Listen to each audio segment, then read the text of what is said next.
Olá, pessoal. Aqui é o professor Gleidson. Eu vou trazer neste vídeo como fazer um planejamento do início ao fim.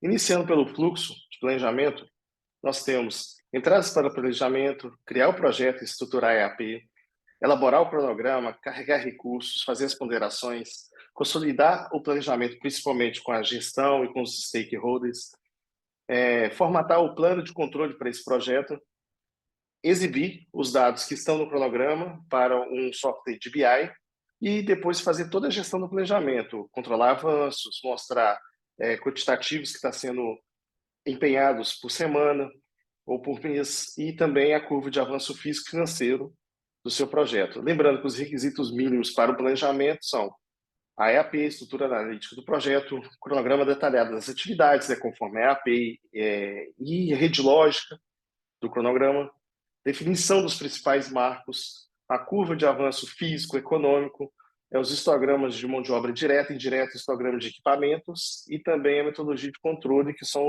os dashboards no BI. Iniciando aqui, para os inputs, o que são a entrada para o planejamento, nós podemos vir com informações que são de dentro da empresa, como informações, requisitos, padrões, formulários, templates, histórico e lições aprendidas de projetos anteriores, políticas e procedimentos internos.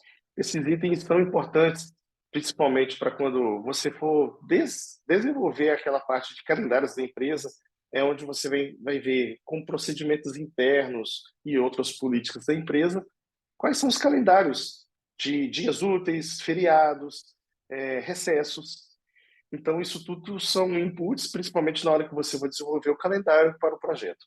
Então, temos também o termo de abertura do projeto, onde é um documento de alto nível, no qual deixa designado quem que é o gestor do projeto, quem que é o patrocinador, os valores que tem empenhado para o projeto, o porquê desse projeto, tem que descrever a oportunidade, o problema a ser resolvido, os objetivos, uma descrição um pouco mais resumida do que se trata do projeto. Isso vai ajudar para a gente entender um escopo macro do projeto, colocar algumas restrições, premissas, o nome do cliente, o próprio nome do projeto, e se há necessidade de algum estudo, por exemplo, algum estudo de desenvolvimento ambiental, algum estudo de desenvolvimento no sentido de FEL, e deixar declarado também o que se espera com esse projeto, quais são os produtos que vão ser entregues. Com relação também aos principais riscos envolvidos, é bom que já fica descrito os riscos, para que, quando a gente for levantar uma parte específica, né, sobre a tolerância aos riscos, a gente já tem declarado, já tem mapeado. Tem outra parte que é input para o nosso planejamento, são relativo à caracterização do projeto, né, que é um documento também, um formulário, algumas empresas utilizam como boa prática esse formulário, descrevendo o nome do projeto, quem é um gerente. Ele é um pouco parecido com o termo de abertura, mas ele vai ter informações mais claras sobre o objetivo do negócio, o objetivo do projeto, o escopo macro desse projeto, quem é a equipe macro principal envolvida desse projeto, alguns dados financeiros de CAPEX, de retorno, de taxas, e toda a parte de sumário executivo, como governança, engenharia, licenciamento, limites de bateria, onde é a localidade do projeto. Nesse quadro de baixo aqui, a gente desenvolve de cada fase do projeto um timeline, deixa bem macro e visível, e é um documento também que vai nos auxiliar na entrada de planejamento. Tendo as informações de escopo macro, limites de restrições, nós vamos precisar deixar declarado o organograma, né, e a equipe que vai executar esse projeto, a matriz de comunicação de responsabilidades, né, como se fosse um documento declarado, os papéis e responsabilidades de cada membro da equipe. Aqui é um exemplo de matriz de responsabilidade. Nós vamos falar quais são as atividades que vão constar nesse projeto e quem são as pessoas responsáveis por executar a atividade, ou quem vai aprovar aquela atividade, ou quem vai colaborar, quem vai apoiar, e quem tem que ser sempre informado com a atividade. Por exemplo, relatório semanal. Quem é a pessoa que vai ser responsável por efetuar o relatório semanal? Depois, quem é a equipe que aprova quem são as pessoas que vão ser informadas e assim sucessivamente. Com relação à entrada de planejamento, caso você já tenha também o plano de gestão de contratos e medição, isso é importante, porque ele vai auxiliar um pouco para você fazer as ponderações de avanço físico conforme o critério de medição. Plano de gestão de risco, nós falamos um pouco atrás sobre a tolerância a risco. Risco, lembrando que risco ele pode ser uma ameaça ou uma oportunidade para o projeto. É o plano de gestão do projeto, o plano de suprimento, né, o desenvolvimento da estratégia de suprimentos. Essa questão do plano de suprimento é para mostrar como que vai se empacotar do seu projeto, se a gente vai contratar a engenharia pela mesma empresa que vai fazer a execução, se o fornecimento dos materiais ou dos insumos, dos equipamentos, vai ser fornecido pelo contratante, pelo cliente ou por uma empresa específica para fornecer o material, ou se vai ser fornecido pela própria contratante, pela própria empresa executante de construção, se ela também vai ser responsável pelo suprimento do projeto. Então, isso é importante você já ter declarado e descrito em algum documento como que é a estratégia de suprimento para o projeto, que isso vai influenciar no empacotamento e nas decisões de contratações. Por fim, o plano de controle físico e financeiro para o projeto, como que você vai dar avanços e como você vai ponderar as atividades dentro do cronograma. Então, após a gente já ter todos os inputs para o planejamento, nós seguimos para a parte de criar o projeto mesmo em seu planejamento. Para criar o projeto, nós vamos elaborar uma EAP, que é a Estrutura Analítica de Projeto, lembrando que, obrigatoriamente, ela vai ser elaborada no início do planejamento, porque ela servirá como guia na estruturação do cronograma. Então, quando for começar qualquer planejamento, já comecem pela EAP.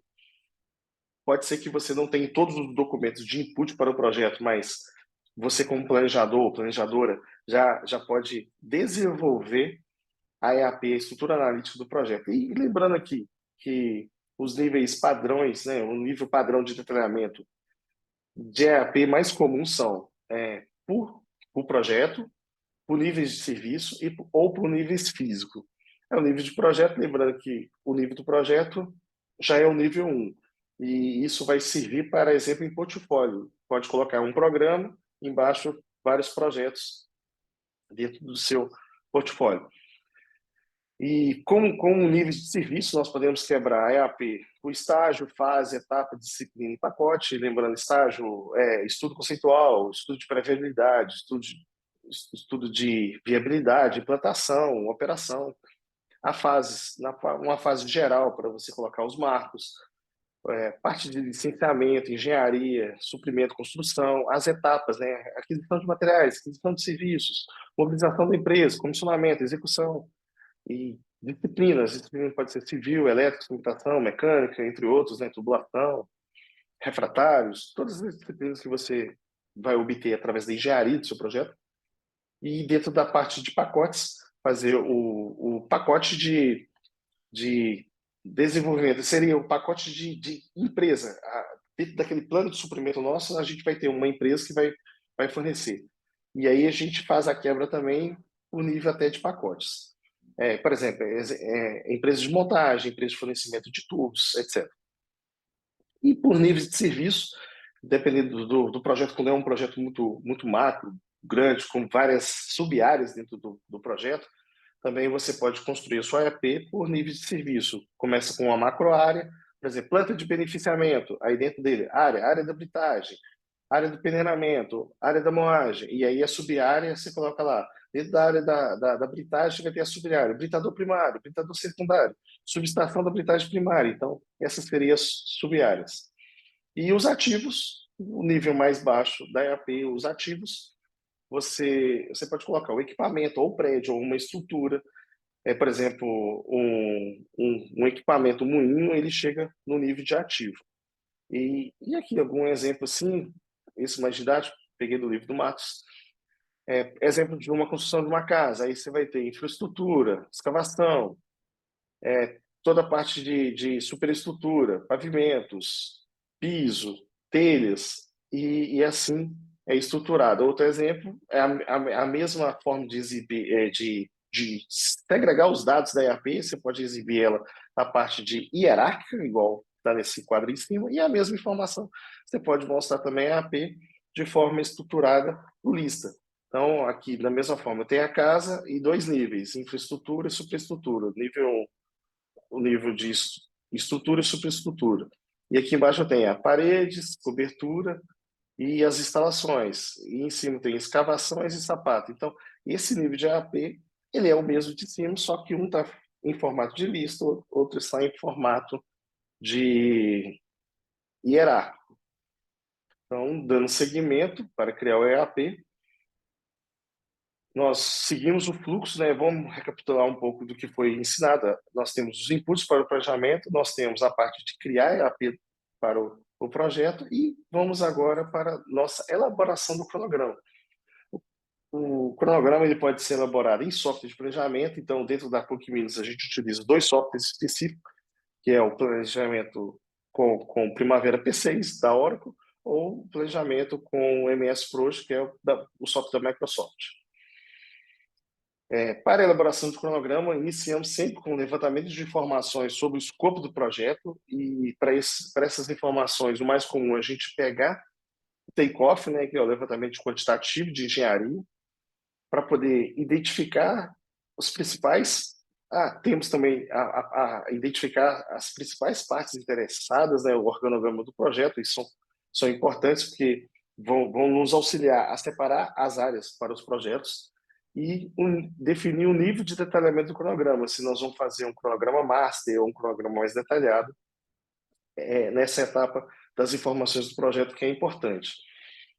E aí, é nessa etapa que nós vamos pegar e definir, né, e já construir os calendários de execução, que é o calendário do projeto, definir as atividades do cronograma, definir os recursos das atividades, definir a jornada de trabalho a ser adotada, estimar, né, a duração das atividades, né, o esforço, estimar e cadastrar essas durações, sequenciar as atividades e calcular a rede do projeto.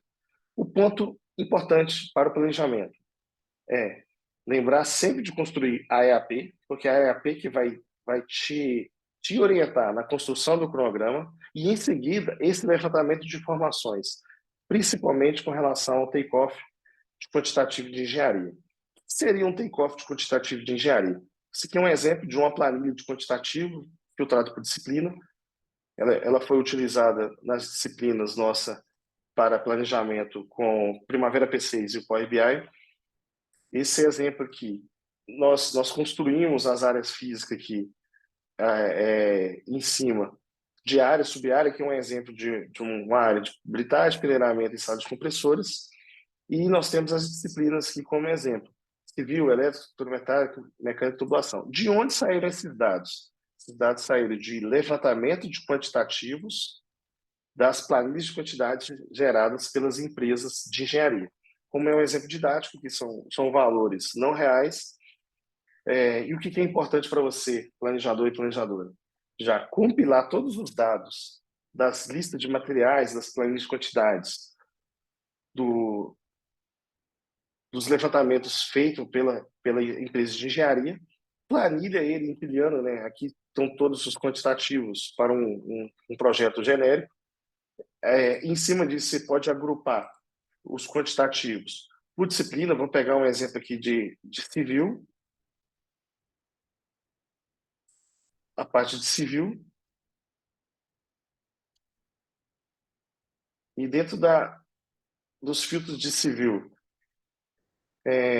existem as atividades de escavação, forma, armação, preparo, regularização de piso, compactação. Isso tudo dentro do seu cronograma, né, por área. A gente pode vir, vou citar um exemplo de uma área,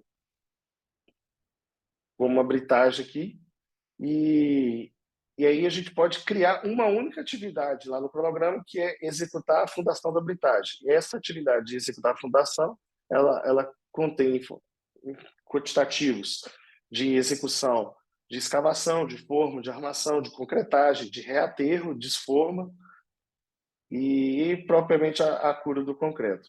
Então, fazendo uma limpeza aqui, Depois de você levantar todos os quantitativos, você insere uma coluna, que é os índices de produtividades, né? HH significa homem-hora. Esses índices, eles vão ser tabelados conforme você pode encontrar em alguma literatura externa, você pode procurar como banco de dados histórico de outros projetos dentro da empresa, você pode procurar uma consultoria, uma opinião especializada para levantar os índices para você. E o que é importante você verificar com relação aos índices?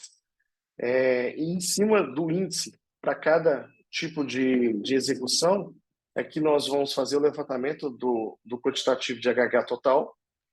Nós vamos destinar na planilha a quantidade de equipes, se colocar uma equipe ou duas equipes, isso vai influenciar na duração do seu cronograma. Então, de onde nós vamos extrair a duração para a execução do nosso planejamento? Em cima de quantitativo de execução versus a quantidade, o índice aplicado para executar esta atividade. Aplicou o índice, chegou no HH total, faz a forma de duração.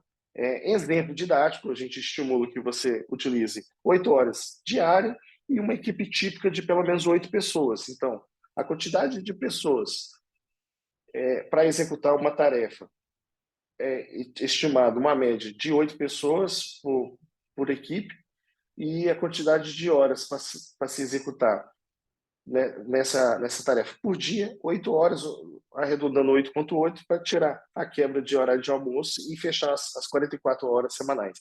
E através disso faz as fórmulas e chegamos na duração para aquela atividade. Dito isso, podemos retornar aqui na exibição de elaboração de cronograma. Então, nós já temos os quantitativos com os índices, a gente definiu quais são as atividades que nós vamos colocar no nosso cronograma, a gente já definiu em cima de cada atividade quais são os recursos, por exemplo, recurso de material, de mão de obra ou de esforço físico. Designou esse recurso, a gente já pode cadastrar todas as atividades, sequenciá-las e calcular a rede lógica. Lembrando de quando for sequenciar as atividades, todas as atividades do cronograma têm que estar linkadas uma com as outras. Sendo apenas a primeira atividade do cronograma, ela não é obrigatoriamente, por ser a primeira atividade, ela não vai ter uma predecessora, e a última atividade do cronograma, ela não vai ter uma sucessora. Mas todas as atividades entre a primeira e a última tem que estar linkado, porque isso vai influenciar na nossa rede lógica, no nosso cálculo do cronograma. Validando este ponto, fazendo as ponderações e calculando a rede lógica do cronograma, nós podemos consolidar. O que significa consolidar o planejamento? É um ponto importante para você, planejador e planejadora. É validar o cronograma junto às partes interessadas, que são a gestão interna, o seu gerente, os coordenadores, as equipes membros do projeto, tem que validar, né, com a equipe de engenharia, equipe de suprimento, principalmente para certificar que os prazos que estão atribuídos no cronograma estão corretos. Este ponto é importante para que a assertividade e a execução do planejamento seja conforme o previsto, sempre. Quanto mais você envolver as partes interessadas, quanto mais você envolver a equipe do projeto para eles terem conhecimento, noção de todos os marcos do projeto, de todas as atividades que eles vão executar, isso vai facilitar nas programações semanais, quando você entregar o que cada membro da equipe tem que executar dentro desse cronograma. Validou, você pode consolidar uma linha de base do cronograma, lembrar de salvar a linha de base do cronograma, no caso dos arquivos do Primavera P6 em Share, e o MS Project você salva uma versão do arquivo para servir como linha de base. E atribui essa linha de base, associa essa linha de base no cronograma. E toda semana, quando você for dar o avanço, você vai comparar o previsto com o realizado. Aqui, 2 layouts de impressão, um exibindo aqui no Primavera P6, outro exibindo no MS Project.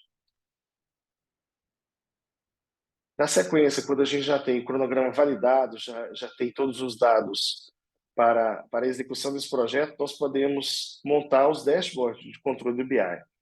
montar o dashboard. Isso aí a gente aprende nas disciplinas de software para planejamento, no curso de pós-graduação da PUC. E nós podemos, primeiro ponto aqui para montar os dashboards, é extrair os dados que estão no cronograma. No caso, quando é do MS Project, é extrair, né, gerar o relatório dele, vai vir numa base de Axis. Então, você primeiro precisa extrair, tirar, né, as informações de banco de dados do software, no caso do MS Project ou do Primavera P6. Quando é do Primavera P6, nós podemos exportá-lo, o share, e fazer vínculo do share, ou nós podemos também exportá-lo para o Excel e fazer a importação dos dados através do Excel. Após extrair, nós vamos ter que tratá-los, limpar, né, configuração de campos de data, campos de texto e campos de número. Então, todas essas partes precisam ser tratadas no Power BI, no caso no aplicativo do Power Query, nós vamos tratar. E, por fim, depois a gente só vai carregar esses dados no BI e montar os dashboards gerenciais. Eu trouxe um exemplo aqui para vocês do que a gente já estudou, já visualizou em aulas nossas, aqui um exemplo didático. Então, primeiro mostrando a parte de Gantt do cronograma lá no Power BI. Nós vamos mostrar também os quantitativos que precisam ser executados no BI, montar os avanços, né, a curva prevista e realizada no BI e os histogramas para deixar descrito. O que a gente tem de mostrar aqui já exatamente no BI? Lembrem de fazer, e vocês vão pegar um exemplo aqui de infraestrutura. Ele faz o ponto positivo do BI é que ele te dá dados vivos, dinâmicos, a atualização dele é mais rápido, mais simples para a gente visualizar. Então, aqui são exemplos de itens que a gente já aplicou, né, em aula, são exemplos didáticos. E o que é importante lembrar do Power BI é que poucas pessoas dentro do projeto vão ter acesso ao software do MS Project e do Primavera P6. E, às vezes, você vai precisar de fazer alguns filtros específicos por área, por sub-área, por código de AP, por código de atividade ou por períodos específicos. E o Power BI ele te dá maior agilidade nesses filtros. Por fim, depois de já ter montado os dashboards do BI, já consolidou toda a etapa de planejamento, nós vamos fazer simplesmente a questão da gestão do planejamento, que são os controles diários, RDOs, né, relatório diário de obra, os controles semanais, fazer relatórios semanais, critério de avanço físico, critério de avanço financeiro, critério para análise de desvios, critérios para replanejamento. Esse critério de análise de desvios é importante também estar descrito no plano de gestão do projeto. Descrever o que são desvios para um projeto, né? Nós vamos caracterizar desvio quando o avanço físico estiver acima de 1%, de 2% ou de 5%. Então, esses desvios têm que estar descritos para poderem ser tratados e acima de algum percentual de desvios, se reunir com o cliente e ver para ele qual que é o critério que vai ser adotado para um replanejamento, para uma nova curva. Então, basicamente é este ponto. Espero que tenham gostado. Me deem feedback sobre o que vocês mais precisam aprender. Busquem os professores, busquem orientações e informações para o projeto e saibam que a PUC Minas deseja todo sucesso para vocês em seus empreendimentos e apliquem todo o conhecimento de forma rápida. E contem conosco. Um abraço. Muito obrigado.